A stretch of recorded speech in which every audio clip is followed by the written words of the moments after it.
आपको बताऊं कि कराची की मवेशी मंडी जितनी बड़ी है वहाँ के मसाइल भी वैसे ही हैं। अब से कुछ देर पहले जो है वो एक नौसरबाज खवातीन का एक ग्रोह जो है वो कराची की मवेशी मंडी में पकड़ा गया है और इसे जो है वो व्यापारियों ने पकड़ा है इस नौसरबाज खवातीन को। और ये 3 रुकनी ग्रोह बताया जा रहा है व्यापारियों की जानिब से कि 3 रुकनी ग्रोह है जो कि भीख मांगने के बहाने से जो है वो उनके पास पहुंचा है। और इस दौरान जो है वो उन्होंने नौसरबाज खवातीन ने तकरीबन 60,000 रुपए जो है वो उनके चुराए हैं। व्यापारियों की जानिब से ये इल्जाम आयद किया गया है।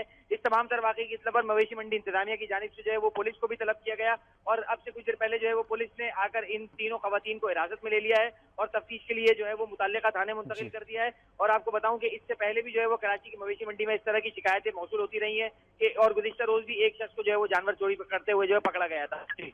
कराची मवेशी मंडी में व्यापारियों को लूटने वाली खवातीन पकड़ी गई हैं। नौसरबाज खवातीन व्यापारियों समेत सादा लोगों की जेबों का सफाया करती थी। गए फिर क्या हुआ कि अवाम के हत्थे चढ़ा। लोगों ने चोर की पहले खूब दुर्गत बनाई और बाद में पुलिस के हवाले कर दिया गया है। मुल्तान से आपको बता रहे हैं कि मवेशी मंडी में खवातीन से पर्स छीनने वाला चोर अवाम के हत्थे चढ़ गया। लोगों ने चोर की पहले खूब दुर्गत बनाई फिर पुलिस के हवाले कर दिया। इससे पहले भी आपको बताया था कि कराची में भी एक गिरोह पकड़ा गया और अब खबर आई है मुल्तान से। मवेशी मंडी में खवातीन से पर्स छीनने वाला चोर अवाम के हत्थे चढ़ गया। लोगों ने चोर को पहले पकड़ा फिर खूब दुर्गत बनाई और फिर पुलिस के हवाले कर दिया।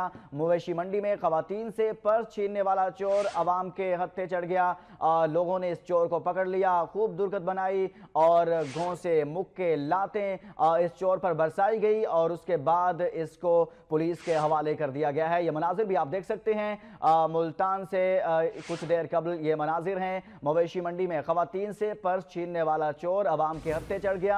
लोगों ने चोर की पहले खूब दुर्गत बनाई फिर पुलिस के हवाले कर दिया।